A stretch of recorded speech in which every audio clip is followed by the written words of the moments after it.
New at 6, employers are dealing with more religious exemption requests from their workers as vaccine mandates are taking effect. KPIX5's Kenny Choi with worker rights and how companies are having to handle the situation. Kenny? Ken, legal experts say that employers can ask a lot of questions and probe, trying to determine whether a worker's religious exemption request is sincere and valid. For a lot of employers, it's becoming a very complex legal issue. Warriors star Andrew Wiggins' refusal to get vaccinated and the NBA's rejection of his religious exemption request have triggered new questions on how employers are handling these situations. The presumptions usually lie in favor of the employee.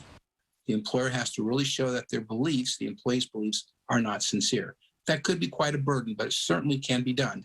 Ahmad Thomas is the CEO of the Silicon Valley Leadership Group, which represents more than 350 Bay Area companies working to develop policy initiatives.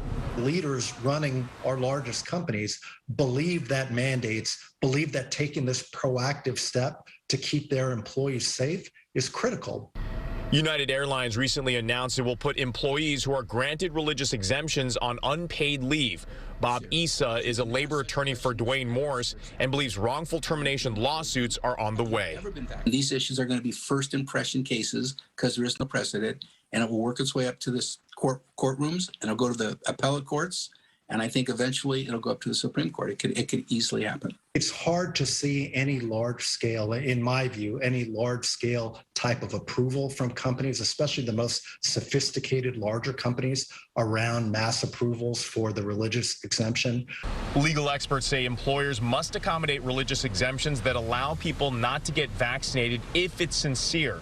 Sources tell KPIX5 190 law enforcement officers in San Francisco now are seeking religious exemptions. It's unknown how many of those will be granted. Employers are walking down a slippery slope, and we don't know which way it's going to go. And they can be very, very reasonable, and they can do what they think is in the best interest of the employee and the employer without the knowledge of how the law is going to rule on this. You know, Kenny, I'm wondering, I haven't heard, maybe I'm just not looking in the right place, what the heads of some of these religions are saying about the COVID-19 vaccine. Yeah, Ken, so Pope Francis has already come out and encouraged all Catholics to get that vaccine.